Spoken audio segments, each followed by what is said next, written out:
আরে তোমার ননদ আসছে। হ্যাঁ, ওমা তাই? খুকি আসছে? তুই আমাকে তো ফোন করে বললো না। বৌমা যাও, লেবুর জল করবে, চিকেন করবে, চিকেনের ঝোল একটু বেশি করে রেখে দেবে, ওবেলা মটন বিরিয়ানি হবে, বিরিয়ানির সঙ্গে খাওয়া হবে। আমি রান্না বান্না করতে পারবো না। নিজের মেয়ে মাসে 2-3 বার আসছে। আপনার যদি এত ইচ্ছা, আপনি নিজের গতর খরচা করে নিজে রান্না করে খাওয়ান। তোমার দিন দিন আক্কেল জ্ঞান কি লাঠি উঠে যাচ্ছে নাকি?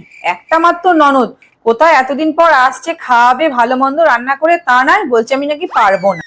আরে আমার কথাটা তো শোনো। এই তুই চুপ কর। তোর বউ দেখ দিন দিন কি তৈরি হচ্ছে, অলক্ষণে অলক্ষণে। আরে তোমার ননদ নয়, তোমার ননদ আসছে, মানে পিসি আসছে। অদ্ভুত।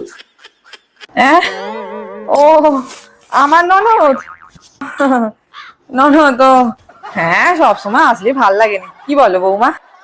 মা, ওই তো আপনার ননদ আসছে, সেবা যত্ন করতে হবে তো।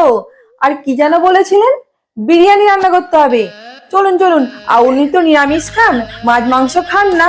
চলুন ভেজ বিরিয়ানি বানাই, আপনার সঙ্গে আমি হেল্প করবো, চলুন। সালা হারামি হারামি, সুযোগ পেয়েছে ছবল মেরে দিয়ে।